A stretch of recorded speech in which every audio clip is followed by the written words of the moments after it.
mengikat dan melepaskan. Matius 18 ayat 15 sampai dengan 20. Saudara, Tuhan Yesus mengaruniakan dua macam otoritas atau wewenang kepada jemaat atau gerejanya.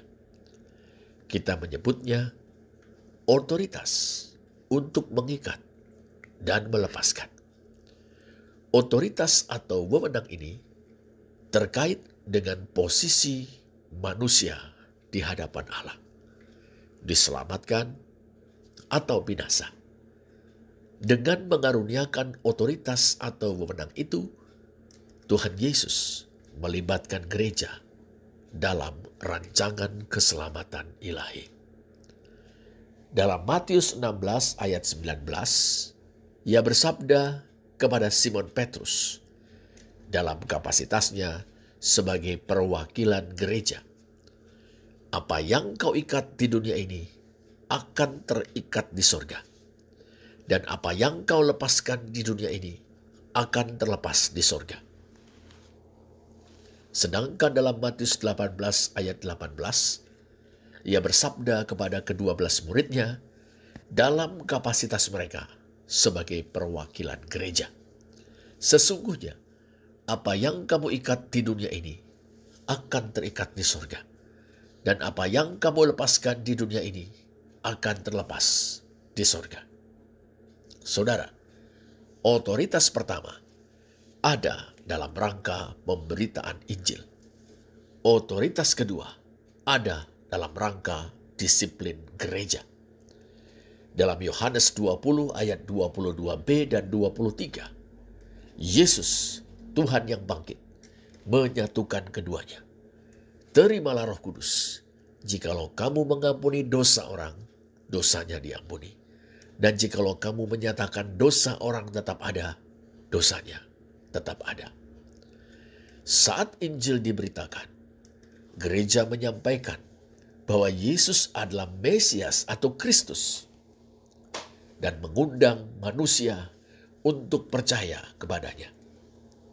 Orang yang menyambut berita dan undangan itu secara positif, yaitu dengan bertobat dan percaya kepada Yesus Kristus, akan diampuni. Statusnya sebagai orang berdosa terlepas di surga. Tapi orang yang menanggapi berita dan undangan itu secara negatif, yakni mengeraskan hati, menolak untuk bertobat dan percaya, tidak akan diampuni. Statusnya sebagai orang berdosa terikat di surga. Dalam komunitas murid Kristus dibutuhkan disiplin gereja. Hal ini berkenaan dengan saudara yang berbuat dosa. Adapun dosa yang dimaksud adalah dosa yang mencederai persekutuan dan merusak kesaksian gereja atau jemaat di tengah masyarakat. Kita menyebutnya skandal, sesuatu yang memalukan. Dari kata Yunani skandalon, yang berarti batu sandungan.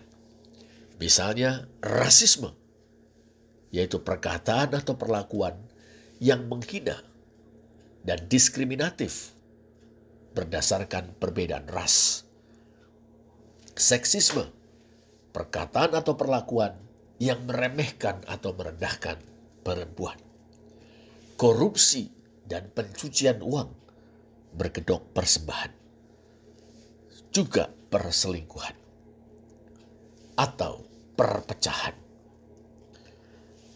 Gereja, saudara, diberi otoritas atau wewenang oleh Kristus untuk menolong saudara yang telah mencederai persekutuan dan merusak kesaksian gereja, supaya saudara tersebut bertobat, diperdamaikan dengan komunitas iman. Bila saudara tersebut bertobat, ia diampuni dan dipulihkan ke dalam persekutuan. Dosanya terlepas di surga.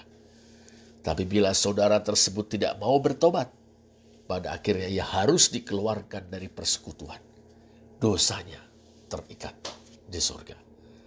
Dalam kedua kasus itu, saudara, gereja memulihkan keutuhan persekutuan dan kredibilitas kesaksiannya.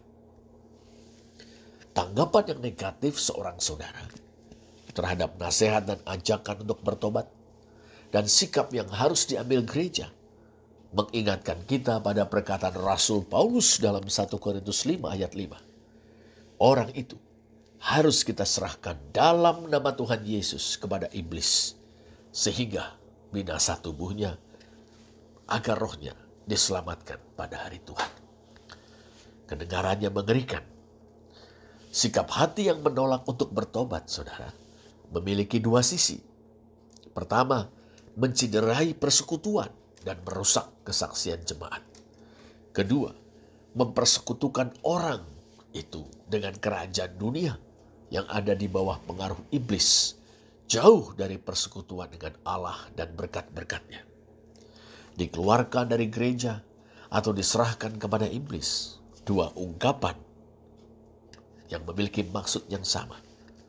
Dikeluarkan dari gereja atau diserahkan kepada iblis sungguh pahit, mendatangkan penderitaan. Tetapi tujuan gereja melakukan hal itu bukan untuk membinasakan saudara tersebut. Tujuannya jelas, pertobatan. Sehingga kendati binasa tubuhnya atau penderitaan yang luar biasa, tetapi rohnya diselamatkan pada hari Tuhan. Dalam sejarah gereja, saudara, kita mendapati sikap-sikap yang ekstrim terhadap disiplin gereja. Ekstrim yang satu, menjalankan disiplin gereja dengan keras. Yang ditekankan adalah kekudusan gereja, tapi mengabaikan kasih yang memulihkan. Ekstrim yang satunya lagi adalah kebalikannya. Tidak menjalankan disiplin gereja. Yang ditekankan adalah kasih, tetapi mengabaikan kekudusan yang menjadi kesaksian. Jadi, yang satu disemangati oleh kekudusan yang menghukum, yang satunya lagi disemangati oleh kasih yang lembek. Kedua-duanya, saudara, tidak memadai. Kedua-duanya menyimpang dari semangat Kristus. Disiplin gereja, saudara, adalah untuk membimbing saudara yang sedang hidup dalam dosa kepada pertobatan, sekaligus menjaga persekutuan dan kesaksian gereja. Itu harus dilakukan dengan semangat persaudaraan. Itulah sebabnya ada tahapan-tahapan yang harus diikuti. Perhatikanlah Matius 18 ayat 15 sampai dengan 17. Apabila saudaramu berbuat dosa, tegurlah dia di bawah 4 mata. Jika ia mendengarkan nasihatmu, engkau telah mendapatnya kembali.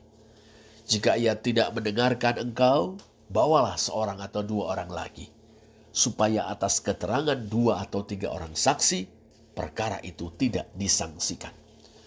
Jika ia tidak mau mendengarkan mereka, sampaikanlah soalnya kepada jemaat. Dan jika ia tidak mau juga mendengarkan jemaat, pandanglah dia sebagai seorang yang tidak mengenal Allah atau seorang pemungut cukai. Jadi ada 3 tahap, saudara. Yang pertama, teguran dan nasihat 4 mata. Yang kedua, teguran dan nasihat dengan 2 atau 3 orang saksi. Yang ketiga, teguran dan nasihat seluruh jemaat. Jika dalam tahap pertama atau tahap kedua saudara kita mendengarkan, yaitu bertobat, tahap berikutnya tidak diperlukan. Engkau telah mendapatnya kembali, kata Tuhan Yesus. Dalam tahap ketiga, ketika perkara saudara tersebut sudah disampaikan kepada jemaat dan ia bertobat, maka kita sebagai jemaat harus menerimanya. Engkau telah mendapatnya kembali, kata Tuhan Yesus. Tetapi jika hingga tahap ketiga saudara tersebut tidak mau juga mendengarkan jemaat, yakni bersikeras tidak mau bertobat, ia dikeluarkan dari jemaat. Pandanglah dia sebagai seorang yang tidak mengenal Allah atau seorang pemungut cukai, kata Tuhan Yesus. Selain itu, saudara, kita perlu pikirkan bahwa selain harus dilakukan dengan semangat persaudaraan, disiplin gereja harus dilakukan dengan kesadaran bahwa Tuhan Yesus hadir di dalam gereja atau jemaatnya. Kristus menyertai gerejanya. Sabdanya, sebab di mana 2 atau 3 orang berkumpul dalam namaku, di situ aku ada di tengah-tengah mereka. Matius 18 ayat 20. Kehadiran Kristus di tengah-tengah 2 atau 3 orang yang berkumpul dalam namanya adalah kehadiran yang mempersatukan orang beriman sebagai gereja atau jemaat. Ia menyertai gereja dengan kitab suci, yakni Taurat dan nabi-nabi serta tulisan-tulisan para rasul. Ia juga menyertai gereja dengan Roh Kudus. Kebenaran ini, saudara, mengharuskan kita untuk melaksanakan disiplin gereja dengan rasa hormat kepada Kristus. Dengan sehati sepikir, dengan rendah hati, jujur, cermat, fair atau adil, sekaligus berani. Dalam disiplin gereja, kita tidak menghakimi atau menghukum saudara kita, seakan kita maksum tanpa dosa. Kita adalah orang-orang berdosa yang telah mengalami anugerah Allah yang mengampuni dan memulihkan, dan yang sekarang bermaksud menolong saudara kita untuk menerima pengampunan dan pemulihan. Sudah barang tentu saudara, kita membutuhkan hikmat, yakni kemampuan untuk membedakan yang benar dan yang salah. Kemampuan untuk membedakan yang baik dan yang buruk.